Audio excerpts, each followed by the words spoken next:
tell me how you got interested in photography. The first time I got a camera of my own, I was in the 7th grade, and I wanted to photograph friends at school and use it as a way of breaking the ice. I was pretty shy, and we moved around a lot. I think I was in 18 different schools before my 18th birthday. And so I bought a little tiny Minox that I would pull out at lunchtime and take pictures for the school paper, the school yearbook, and it was a great way to introduce myself, and that was really the reason. I had a very primitive sense of what photography did best, to serve as a kind of celebration or an icon, to make a moment that I could hold on to, that would be frozen, and that would be maybe subtle in some ways, but not really so much to suggest the spirit or the life of the subject. Since then, I've realized that photography can do a lot more, and I'm not interested so much in nouns, which photography is very good at, but more the fleeting, defining verbs that I wish photojournalism was much more interested in, but we don't see often enough. And that change just happened through your experience, through the many years that you've been shooting, or did you was it one thing that you noticed that there was another way to look at things? Well, I started off very interested in drawing, and I even adopted a painstaking pen and ink pointillism that was trying to replicate photography. And after I had done that for 3 or 4 years as a kid, I appreciated that the work in Life magazine would sometimes make me feel like I was right in the middle of the scene, and that's what I wanted to grow into. Good. So, tell me about your first photography job. Who did you first work for as a photographer? Well, in high school, when I was 15, I worked for the yearbook, and the local portrait photographer invited us to come over to his studio because rather than losing all of his Fridays and Saturdays coming over to the school to cover a sports event, a pep rally, he would hand us a camera and ask us to do it. We didn't realize, of course, that it was part of his duty, part of his responsibility, his contractual responsibility to the paper, to the school. But it was a fantastic education for a friend of mine, Kurt Smith, who wound up being, I believe, the NPPA's youngest photographer of the year. I think he was 19 at the time. And so we had this terrific competitive camaraderie back and forth. And this portrait photographer asked us to start shooting weddings for him on the weekend. And so at a tender age, I was running around acting like I belonged right in the front of the event. And it built up my confidence and my poise, and I was, ready to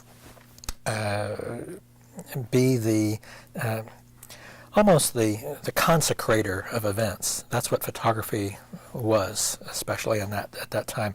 If you just go out on the street with a camera, everybody noticed. Kids would not stop flocking around you. And this is in the United States. It's still like that quite a bit when a camera is thought of as exotic in the rest of the world. But I went to work then for, both of us, Kurt and I, went to work for the local newspaper, the Lorraine Journal. And there was a young staff there, including Jim Fiedler, who's now gone on to work at the Washington Times, where I stepped into his role as photo editor. He's gone on to AOL. Kurt Smith, as I mentioned, went on to work for National Geographic. we had a lineup of people that it was sort of a golden age, and we would make funny contests with each other. For instance, to buy a $1 plastic camera and see who could be the first person to shoot a feature picture that would be sold to the Associated Press. And I saved my first check for $5. That's what they paid in those days. I never wanted to cash it in because they made me feel so proud that my pictures were being seen by millions of people. But that's been another interesting question of growth for me, because I used to think that my pictures would only have meaning if they made an impact, if they made a difference. I've realized since that there's a much more fundamental process going on in the act of photography. I mentioned before that you use photography to celebrate and to create a fine likeness of a person. But another part of the contract between subject and photographer is that most people feel misunderstood.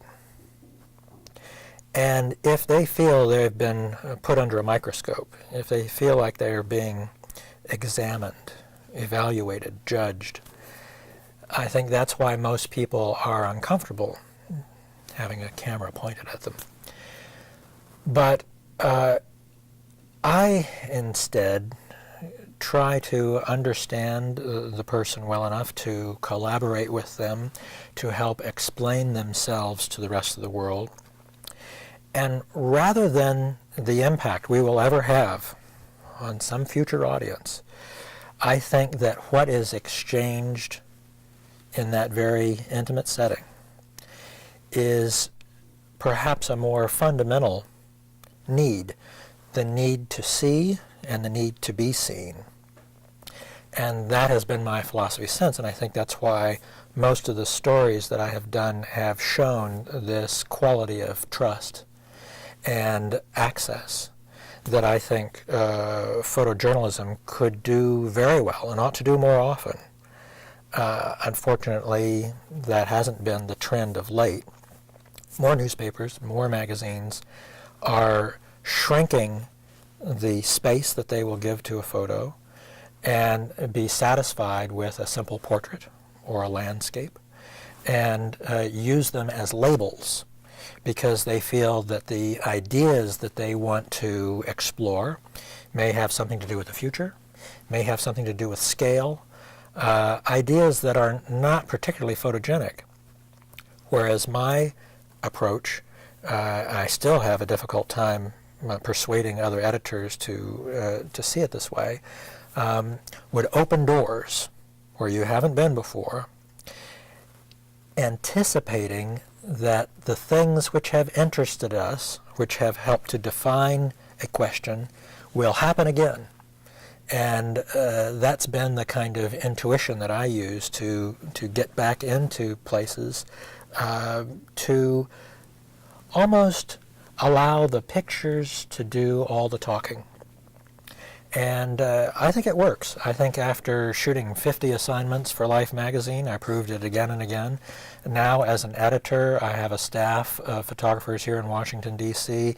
that take it as a high and noble challenge to go out and try and find those things. And I can report success, that I'm lucky enough to be working for a paper now that will set aside 30 picture pages each month. It's a high volume, and it's a high challenge for us to try and fill it with pictures that have strong content, strong revealed, unveiled. I just lost the thought. Okay. You're talking about the real quick. Do you need to stop? Do you need to check me?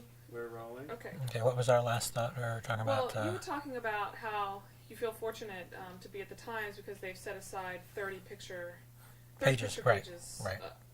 A month. Right. At the Washington Times, where I serve as photo editor, there is a commitment to many different kinds of picture pages, 30 of them every month.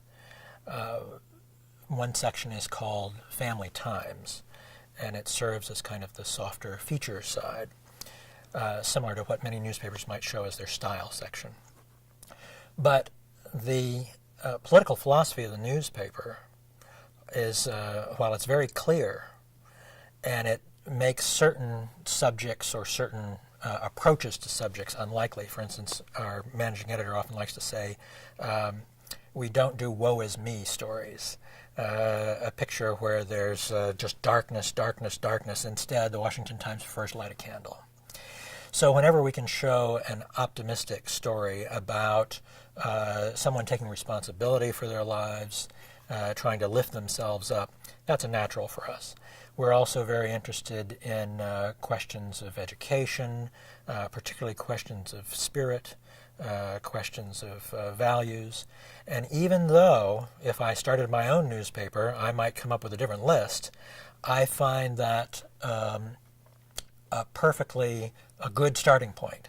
And my staff of photographers also comes to work every day with a wide variety of attitudes.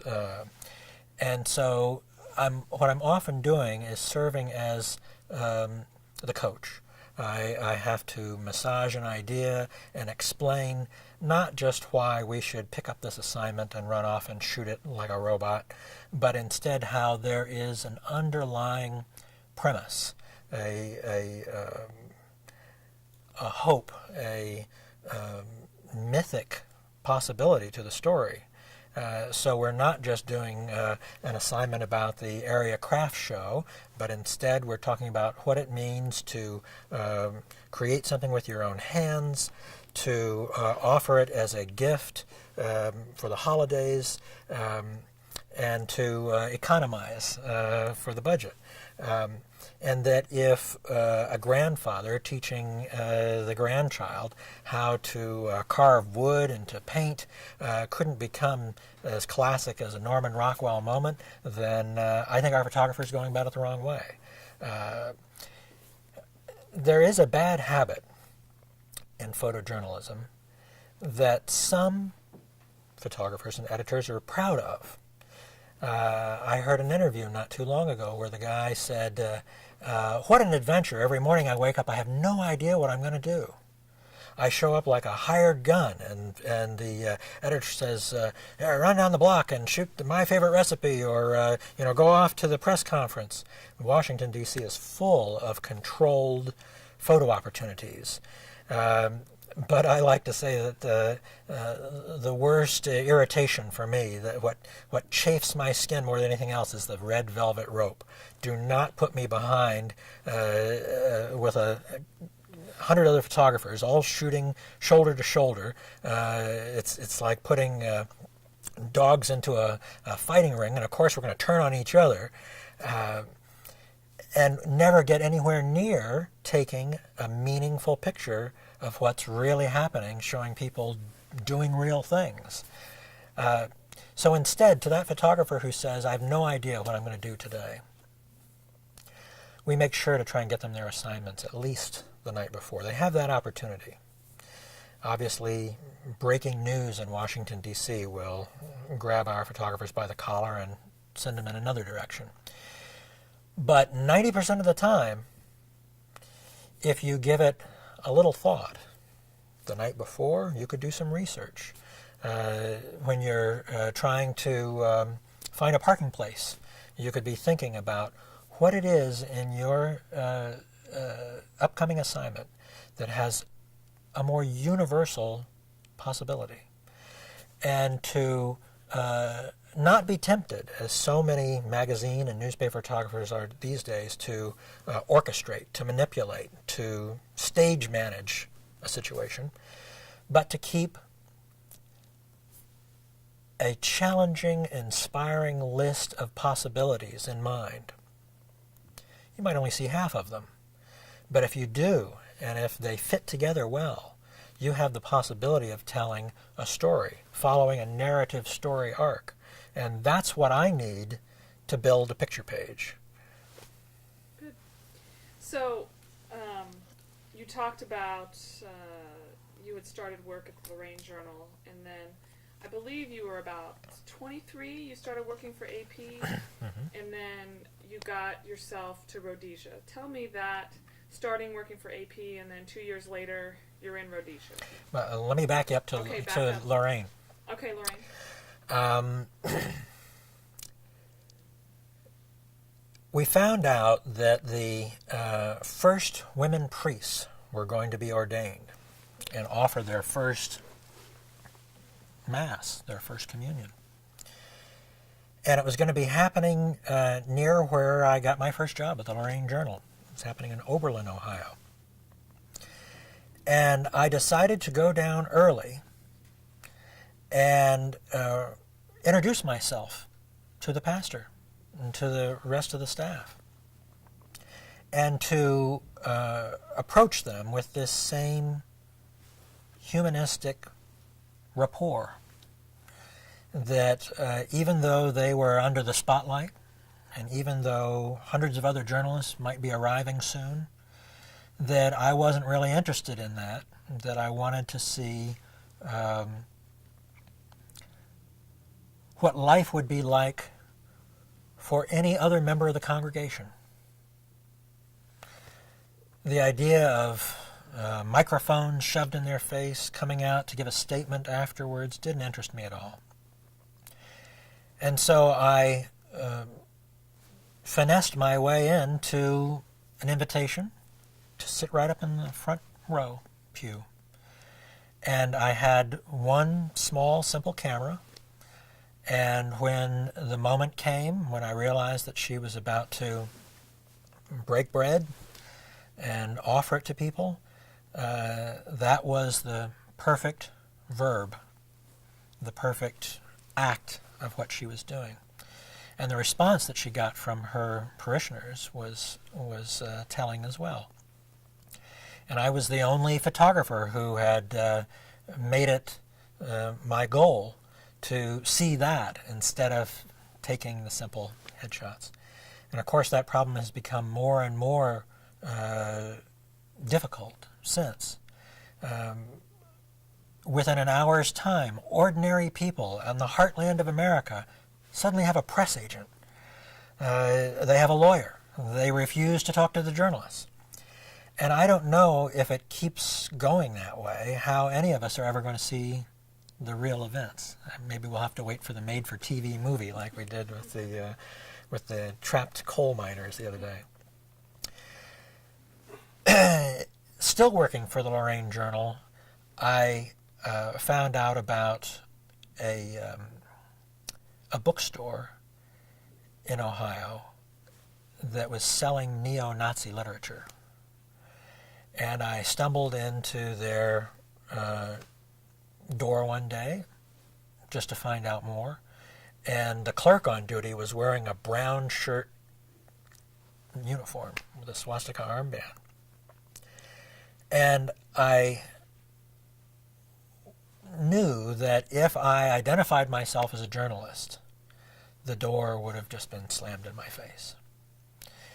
And so I made a decision which I wouldn't agree with today, to lie to my subjects. I lied to them and said that I was an unemployed wedding photographer. Might have been true from years before, but I was a full-time staffer at the hometown newspaper. And so they could tell that I was a thoughtful person, and they wanted me to start to volunteer. They wanted me to join up.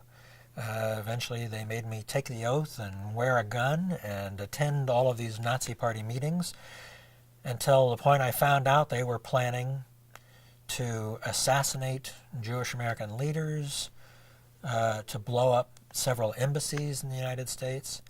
And this put me in a terrific dilemma.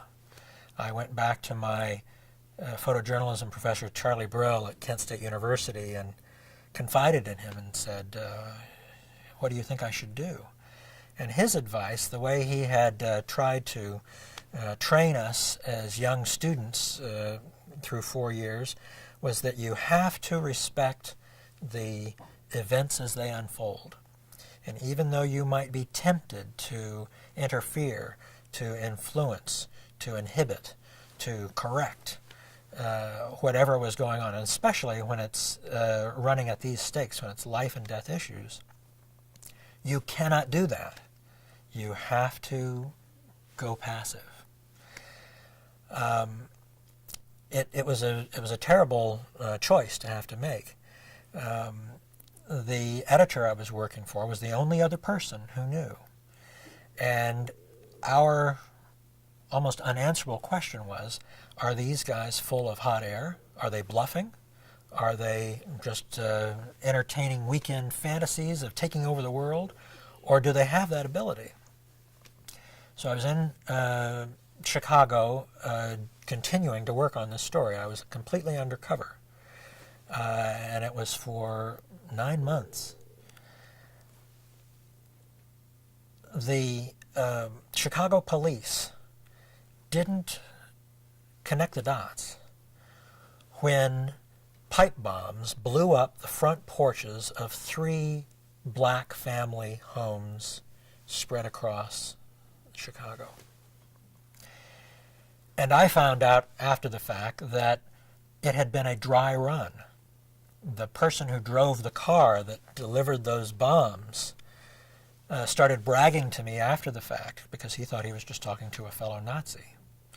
And he said, oh yeah, we're getting much better at it. We wanted to test the radios. We wanted to make sure that we could coordinate the timing. We wanted to make sure that the fuses were working. And now we're ready. And this happened on April 20th, the anniversary of Hitler's birthday. And we have seen since in the events of Waco and Oklahoma City that American Nazis take that date as sacred. And they were aiming towards the 4th of July when they felt, as patriotic Americans, they were going to defend George Washington's warning to beware of foreign entanglements.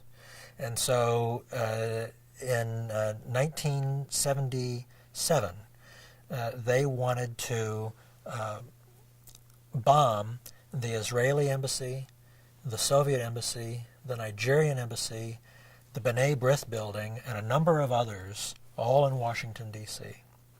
And at the same time assassinate Henry Kissinger, Rubloff, Sarnoff, and a number of other important Jewish corporate leaders in the United States. We didn't know if they were serious. So we went to the FBI, my editor-in-chief at the time. If Peg is here, she'd probably like to hear this. I don't know if is Peg here yet?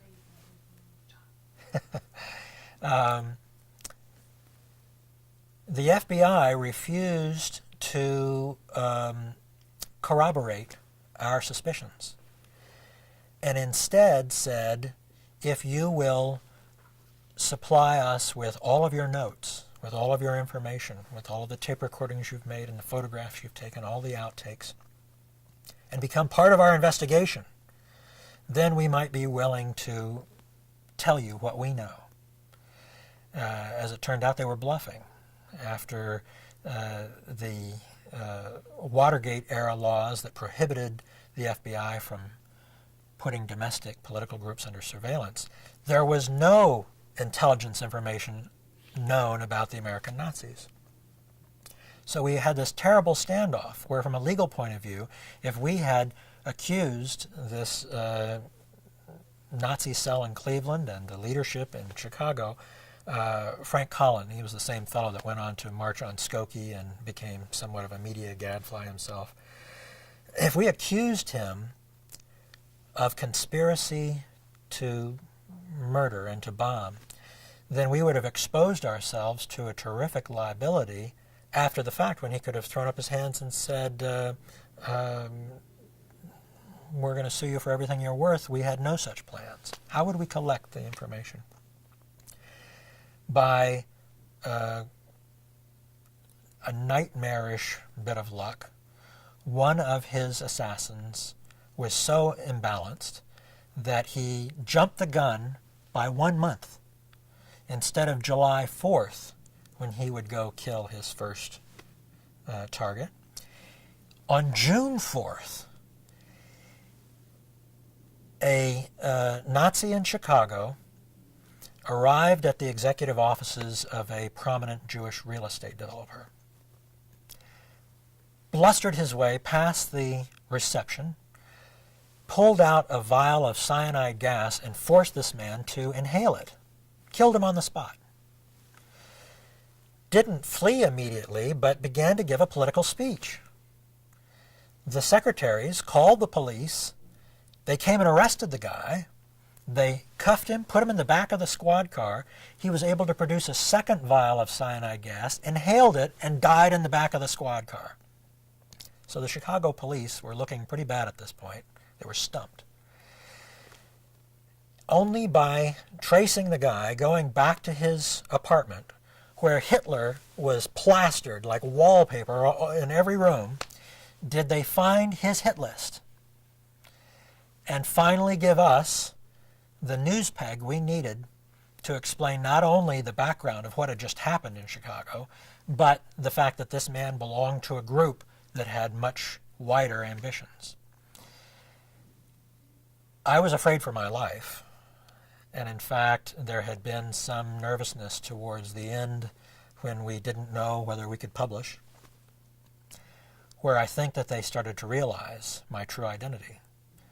So just before the series was published, I fled the country. I went to England. And the series was picked up by the Associated Press, and I had, at a young age, then I was 22, already started my career, my reputation as being the person who was willing to do whatever it took to avoid the rest of the press corps and to go around the building and come in through the back door. And if that was what was going to be able to get me in, get me inside of the story, then that's what I would do. A lot of editors aren't comfortable with it. But when I stopped at the Associated Press in New York, I visited Lou Bacardi and Hal Buell and said, you may remember me. I'm the fellow that sent you those nice pictures from the first women priests. Oh, yes, thanks. That was a nice exclusive. And I'm just about to publish a series about the American Nazis, and I'm sure you'll find it interesting. But I'm going to London. I'm quitting journalism. I'm going to become a fashion photographer. And that was what I had planned to do. In London, by good luck, I met Horst Foss, another Pulitzer Prize winner, someone who had taken remarkable pictures in Vietnam and later on, I believe it was in India or Bangladesh, Sri Lanka, somewhere in there. And he recognized my spirit, my enthusiasm, and offered me a job to become the Associated Press's first contract photographer. Could we hold there? Sure. Self-centered, so narcissistic. Should I start over?